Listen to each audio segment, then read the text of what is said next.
যৌক্তিক অংশগ্রহণ নিশ্চিত করতে হবে। প্রাইভেট বিশ্ববিদ্যালয় শিক্ষার্থীদের আন্দোলনের অংশগ্রহণ ও স্ট্রাইকের ভিত্তিতে দেশবাসী বিশ্বাস করে পাবলিক, মাদ্রাসা এবং অন্যান্যদের পাশাপাশি প্রাইভেটের অবদান কোনো অংশে কম নয়। তাই প্রাইভেট বিশ্ববিদ্যালয় শিক্ষার্থীদের পক্ষ থেকে 12 দফা দাবি পেশ করছেন মোহাম্মদ আব্দুর রাজ্জাক রিয়াদ, প্রেসিডেন্সি ইউনিভার্সিটি।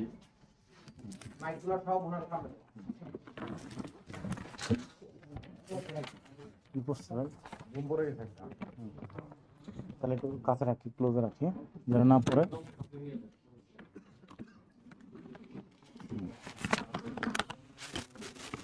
বলো।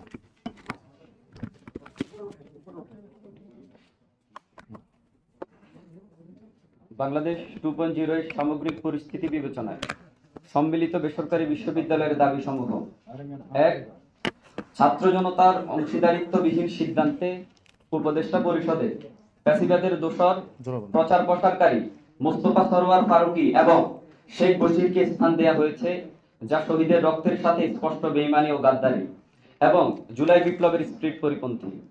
জুলাই বিপ্লবের স্পিরিটকে ধারণ করে না এমন ব্যক্তিদের উপদেষ্টা পরিষদ থেকে অপসারণ করতে হবে এবং আগামীতে এমন কোনো ব্যক্তিকে নিয়োগ দেয়া যাবে না। 2. অন্তর্বর্তীকালীন সরকার এবং উপদেষ্টাগণ দেশের সার্বিক বিষয়ে সিদ্ধান্ত গ্রহণে ছাত্র প্রতিনিধিদের সাথে নিয়মিত যোগাযোগ রক্ষা করার কথা থাকলেও তারা সেটা নিশ্চিত করতে ব্যর্থ হয়েছেন। সেক্ষেত্রে পরবর্তী সময় থেকে দেশের সার্বিক পরিস্থিতি বিবেচনায় সিদ্ধান্ত নেওয়ার ক্ষেত্রে ছাত্র প্রতিনিধিদের অংশগ্রহণ অবশ্যই নিশ্চিত করতে হবে। 3. দেশের সামগ্রিক রাজনৈতিক পরিস্থিতি, সমসাময়িক বিষয় এবং বাংলাদেশের ভবিষ্যৎ নিয়ে বেসরকারি বিশ্ববিদ্যালয়ের শিক্ষার্থীরা অত্যন্ত উদ্বিগ্ন, চিন্তিত এবং সচেতন। সেজন্য রাষ্ট্রযন্ত্রে বেসরকারি বিশ্ববিদ্যালয়ের ছাত্র প্রতিনিধিদের অংশগ্রহণ অবশ্যই নিশ্চিত করতে হবে। 4. বৈষম্য বিরোধী ছাত্র আন্দোলনে আহত অথবা নিহত সকল পরিবারকে পুনর্বাসন করতে হবে অতি দ্রুত সময়ের মধ্যে। পাশাপাশি হাসপাতালগুলোতে জুলাই বিপ্লবে আহতদের চিকিৎসা দেওয়ার ক্ষেত্রে যে সমন্বয়হীনতা, অব্যবস্থাপনা দেখা দিয়েছে সেটা অতি দ্রুত সময়ে নিরসন করতে হবে।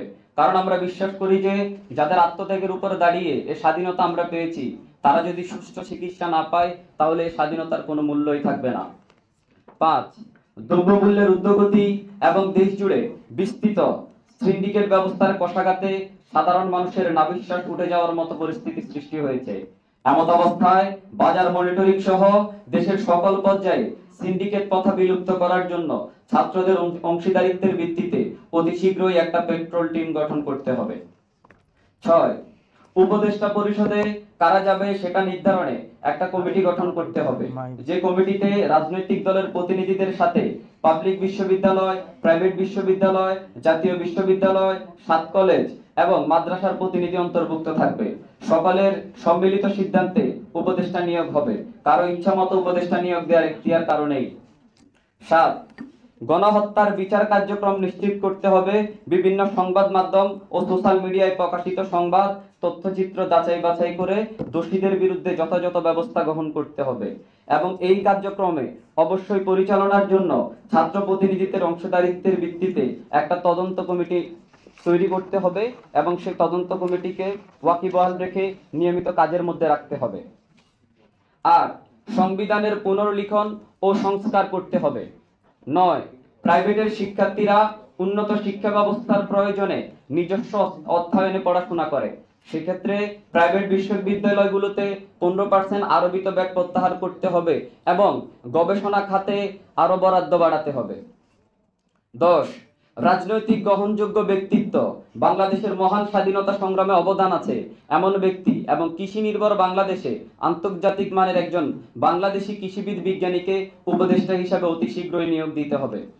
11. সকল সংস্কার কমিশনে জনমত জরিপের মাধ্যমে সংস্কার কার্যক্রম পরিচালনা করে জনসাধারণের কাঙ্ক্ষিত সংস্কার নিশ্চিত করতে হবে। 12.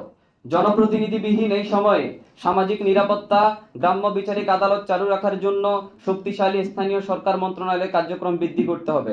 পাশাপাশি প্রাইভেট বিশ্ববিদ্যালয় থেকে একজন উপদেষ্টা নিয়োগ দিতে হবে। ধন্যবাদ। নাম্বার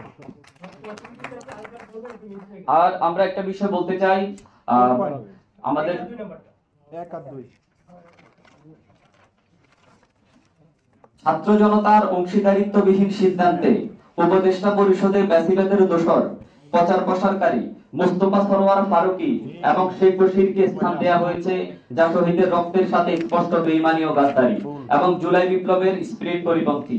জুলাই বিপ্লবের স্পিরিটকে ধারণ করে না এমন ব্যক্তিদের উপদেষ্টা পরিষদ থেকে অতি শীঘ্রই অপসারণ করতে হবে এবং আগামীতে এমন কোন ব্যক্তিকে নিয়োগ করা যাবে না।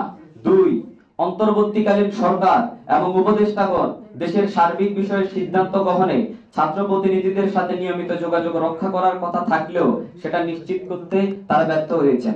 সেক্ষেত্রে পরবর্তী সময় থেকে দেশের সার্বিক পরিস্থিতি বিবেচনায় সিদ্ধান্ত নেওয়ার ক্ষেত্রে ছাত্র প্রতিনিধিদের অংশগ্রহণ নিশ্চিত করতে হবে।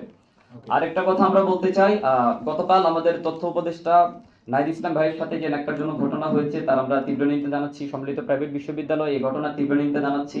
আমরা সবাই একটা কথাই বলতে চাই, we are Nahid Islam, we are Nahid ইসলাম।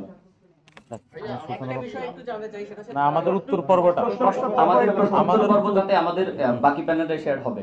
আমাদের উত্তর পর্বটা আলাদা। আমাদের এখন প্রাসঙ্গিক 3টা বক্তব্য যাবে। আমাদের প্রথম বক্তব্যটা দিবে ইউরোপিয়ান ইউনিভার্সিটির আমাদের সহযোদ্ধা মঞ্জু।